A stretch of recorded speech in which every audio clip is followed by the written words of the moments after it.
Onto this now. There's been mounting concern over long queues of people queuing outside Sassa pay points across the country. People are waiting to apply for temporary disability grants, which lapsed in December. Sassa has urged applicants visiting their offices to reapply for grants. That's to bring medical assessments. Now, to unpack this, I'm joined by the Social Development Minister, Lindiwe Zulu. She talks to us from Cape Town.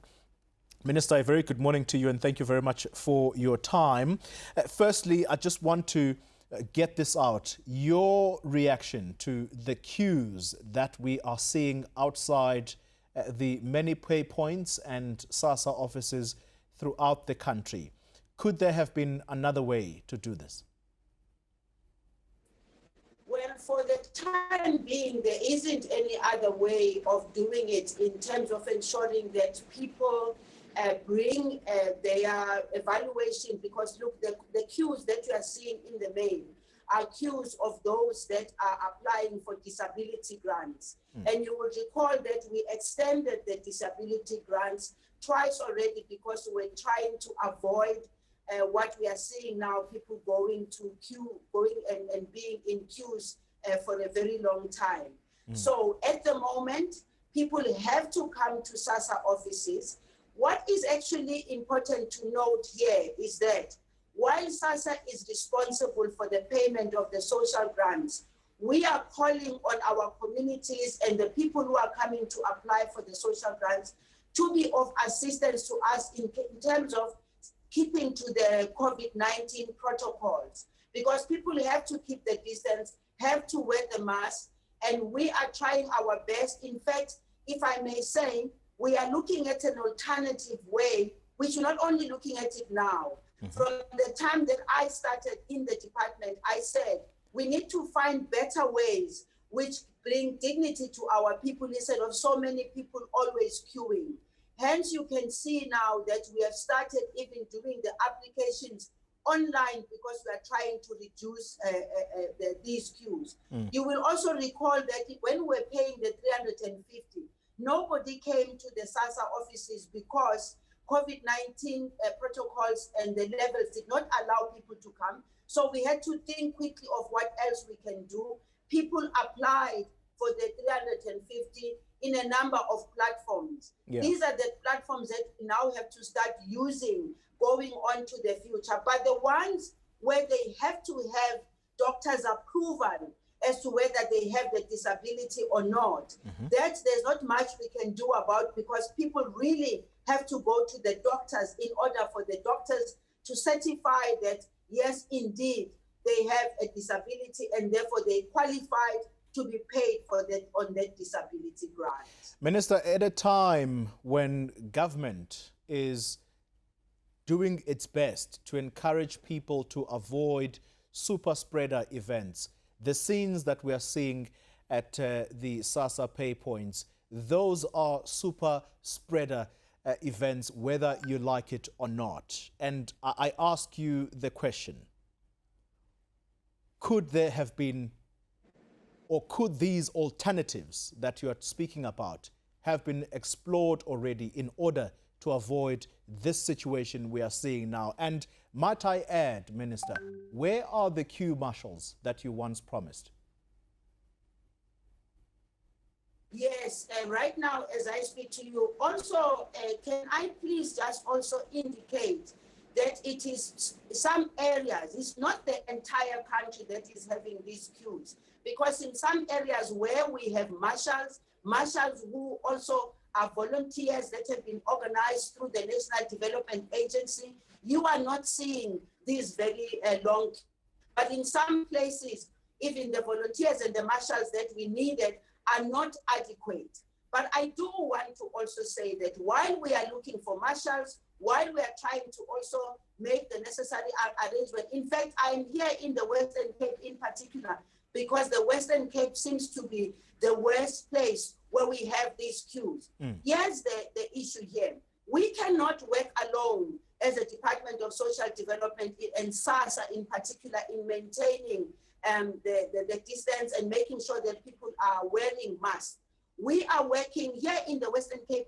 I'm going into a meeting now with both the province and the local structures to make sure that collectively we mobilize assistance so that we can then be able to manage this. We've now got a 10-point plan, which is supposed to be assisting us in ensuring that the queues are properly managed. But also the call for us is our communities and the people who are also in the queues. We are very conscious of the fact that they need the money. We are very conscious of the fact that they are very desperate, but it's also important for us to pass the message to them. Hence, I'm here physically because we have to go and pass the message.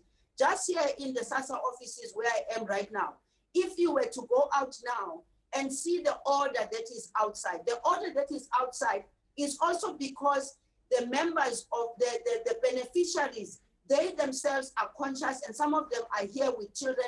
So they are also assisting each other to make sure that the queues are properly managed.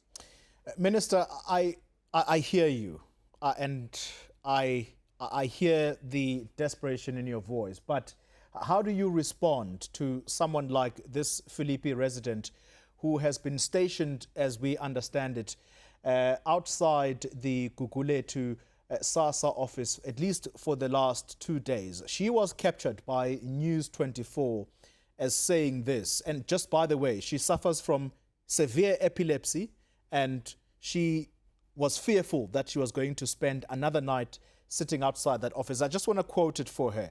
I wish our government could see this. Is there nothing they can do to prevent us coming here while the second wave of COVID-19 is killing people every day?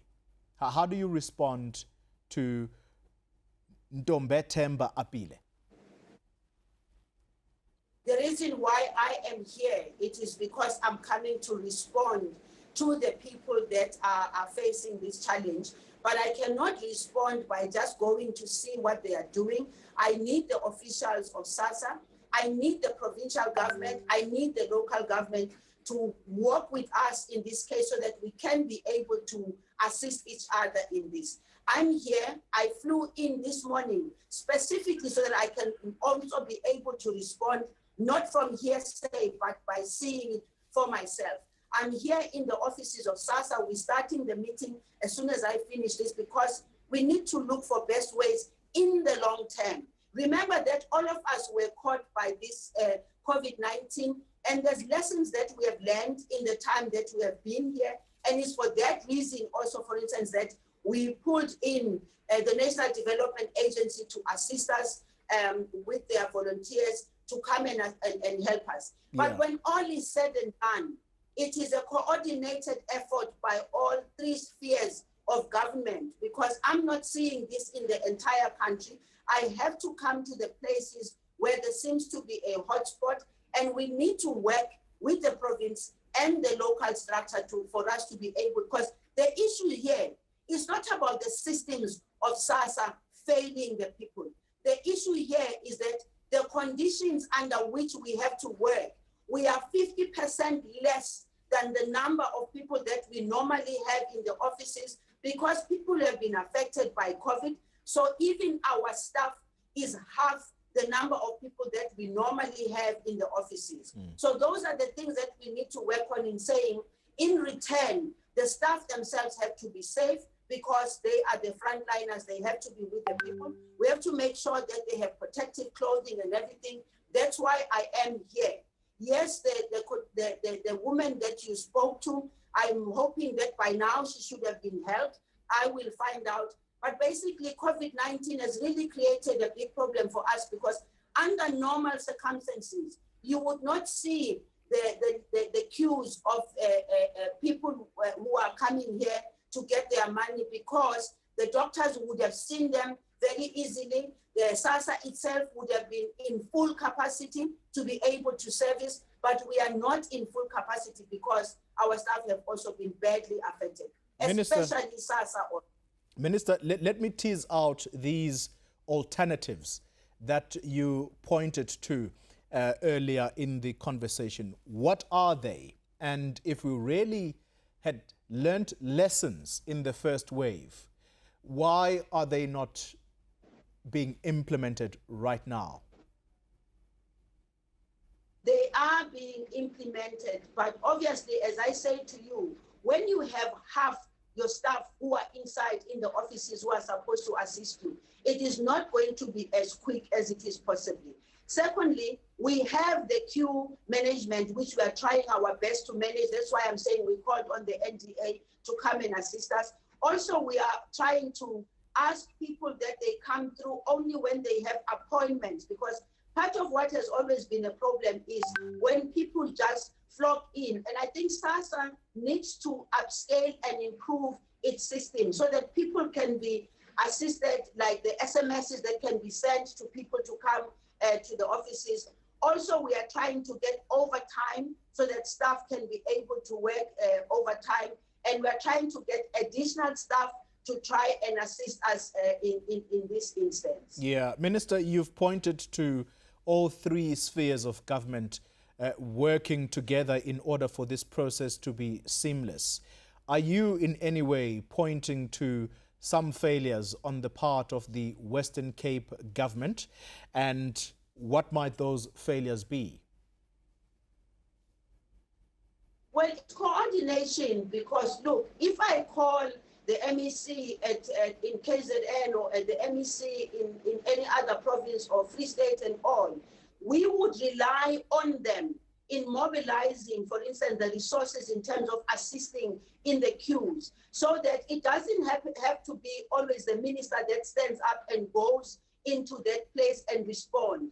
Local government, provincial governments are supposed to assist us. Secondly, Sassa itself has got provincial structures, and therefore the provincial structures of Sassa are supposed to be able to assist us. So I must, that in this case, it's a case of a delay in terms of having these meetings and coordinating, because it really does, it shouldn't be taking a minister to come all the way from from all the other meetings to come here and be able to help people to coordinate.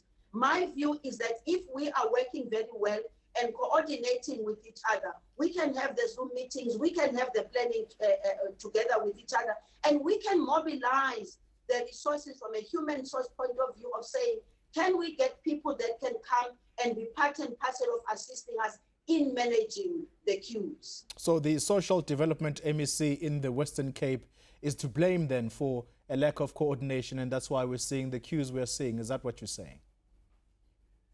No, please don't say that, because that's not what I said.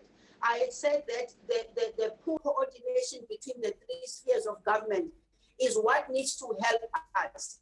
The MEC here, I work very well with the MEC, but also she belongs to a broader structure of their government. And therefore, my working well with the MEC does not necessarily translate to what we are agreeing with me and her to assist. It doesn't automatically translate, because the issue of mobilizing of resources cannot be just the issue of the MEC of social development alone. It is also about the police. It is also about other structures that the Western Cape government can assist us with in managing the people here. Yeah. Minister, while I have you, and this is a completely different subject, I'm taking advantage of you also being the ANC's head of international relations. The Zimbabwean situation has been in the news for some time, Minister, and I know you hold strong views there. There seems to be suggestions that the Zimbabwe's Central Intelligence Organization might possibly be investigating our president for allegedly funding the opposition. Are you aware of such? Excuse me, Sassa offices, there's no aircon here, so I'm a bit hot, and it's very hot in the Western Cape. Look, I am not aware of anything. I'm not aware of anything like that, and I just think that it's really nonsensical, and it must be dismissed with the contempt that it deserves, because I see there's a whole lot of issues that are said to have been coming out of our meeting in Zimbabwe. I don't think we have time to be entertaining that as the African National Congress right now. Right now, we should be entertaining and dealing with the issues of COVID-19 and the challenges that we are facing, and also the fact that we've got so many of the Zimbabwe people who are stuck in the borders. That's what we should be focusing on, and not that focus on conspiracy theories that are not going to take us anywhere. What is important for us is whoever said that, they must deal with it. We deal with ZANU-PF directly, and we engage with them directly.